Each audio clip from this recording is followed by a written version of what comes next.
Let's go right ahead and excuse me, jeez. Let's go right ahead and go into the first segment, which is going to be all about Team USA basketball and just, their dominance as a team. So they ended up playing Serbia, and as you can guess, they ended up beating as you could see, they ended up beating Serbia 110-84. This was such an easy game for the United States, in large part because Kevin Durant was cleared to play in this game.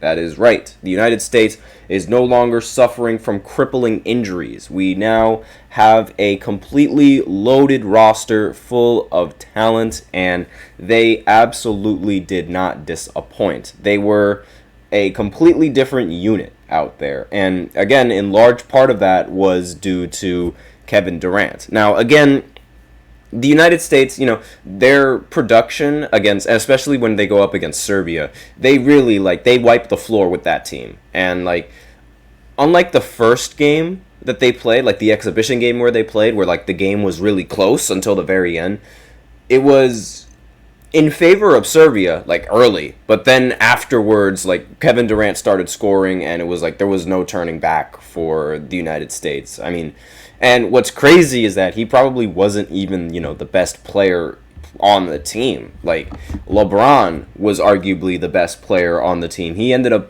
putting up much more complete stats. And these two became the first duo each to have 20 points in an opening game in Olympics in USA basketball history.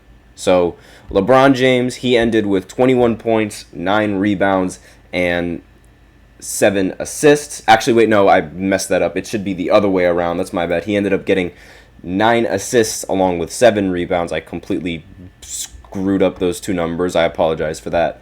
And then Kevin Durant ended up getting 23 points and 2 rebounds. And one of the biggest highlights about Kevin Durant in this game was that he only missed 1 shot. Same thing with LeBron. LeBron and Kevin Durant, they barely missed. Now, I'm not going to say that LeBron didn't actually miss 1 shot, but towards the halftime, right, at the half, they were completely flawless. They did not miss a single shot in the entire first half. And, Kevin Durant later in the game ended up missing 1 shot, but, it's just 1 shot. And one of the crazier things about this is that Kevin Durant ended up playing, the least amount of minutes amongst a majority of the starting lineup. Not everyone in the starting lineup. He played more minutes than Joel Embiid, who still ends up being the only person on Team USA that plays but doesn't really get to play for much. He starts, but he only played 11 minutes in this game. And, it's certainly better than Halliburton and Jason Tatum, who didn't play any minutes. I'm going to talk about that in a different segment because that's kind of ridiculous. But when you have Kevin Durant in the lineup scoring 23 points in 16 minutes, just imagine what he can do in an entire, playing LeBron level minutes. Because LeBron, he's the oldest player on this basketball court, and he's playing the most amount of minutes on this basketball court with 26.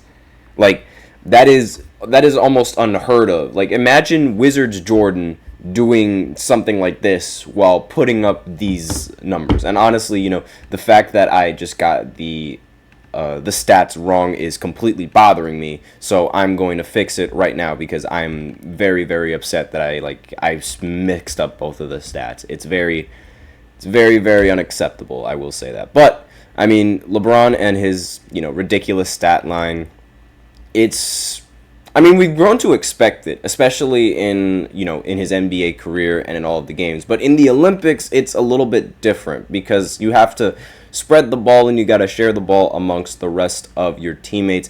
And constantly doing that isn't it's going to negate your usage rate.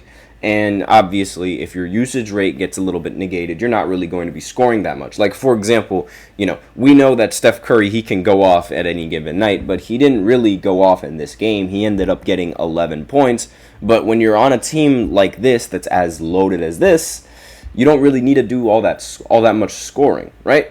And Anthony Edwards, who, arguably was the number 1 option until LeBron did LeBron things, he only ended up getting 11 points, but he is consistent. Like, he is consistently getting 11 points in every single game, which is, like, ideally what you want on, like, for these players on Team USA. Like, that's ideally the kind of performance that you want. If everyone on Team USA just scores 11 points, everyone else will be fine.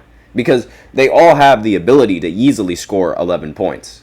Like, every single one of them, maybe aside from, Derek White and Drew Holiday, and whose roles on the team are, mainly on the defense as opposed to scoring. Yet, despite that, Drew Holiday ended up getting 15 points in this game. Majority of these players are going to be able to score the ball and at least get 11 points rather efficiently. Again, Joel Embiid did not play well in this game at all. He only ended the game with 4 points. He ended, literally just 4 points and 2 rebounds and 0 assists.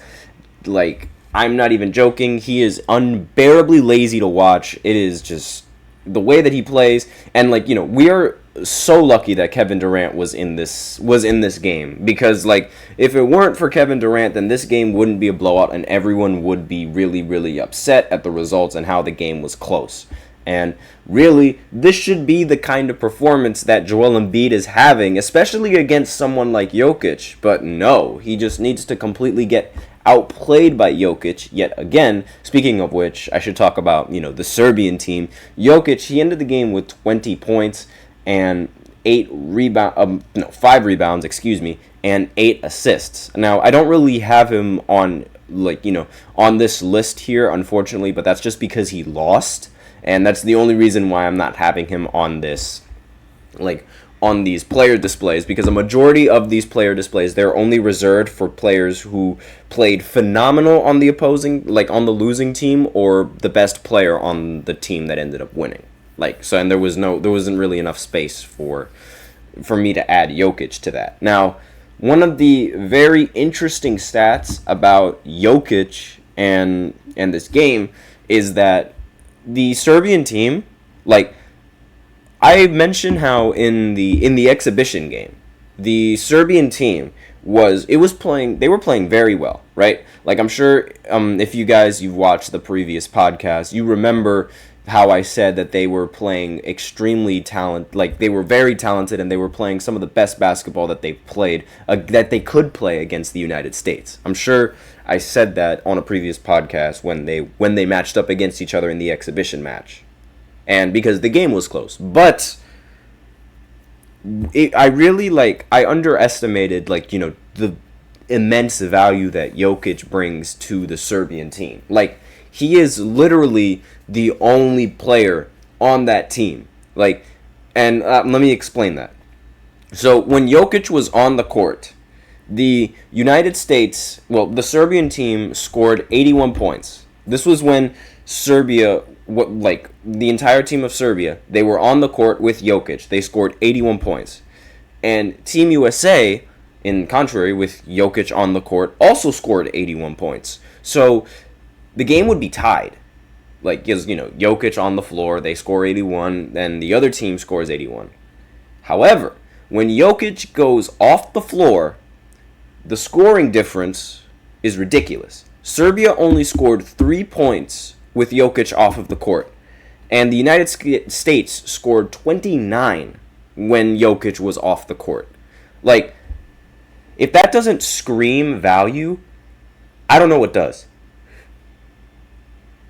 Sorry, I was trying to sneeze, but I stopped myself for a second. Excuse me for that. But again, Jokic on the court, 81 points. Jokic off the court, 3 points. That is a huge margin. And if that's really going to be, the story of the entire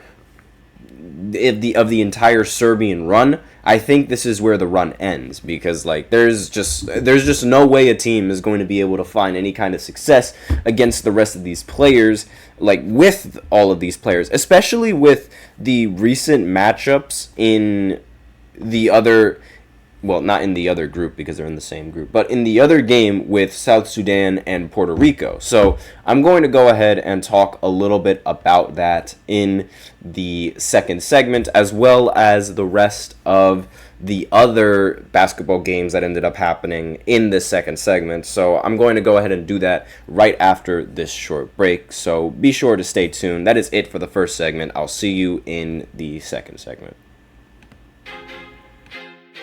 Feel like I'm losing my mind.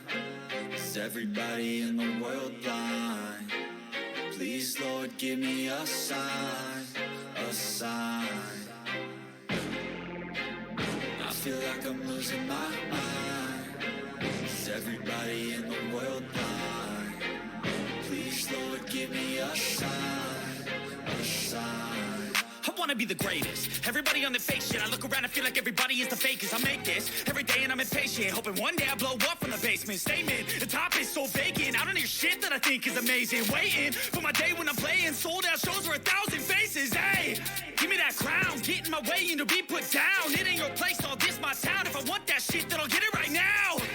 I'm losing it, the noose it fits, some losing shit, a stupid myth. You choose to live or choose to dip, you choose to fight or lose your grip and lose a gift. Oh. I feel like I'm losing my mind. Is everybody in the world blind? Please, Lord, give me a sign, a sign. I feel like I'm losing my mind. Is everybody in the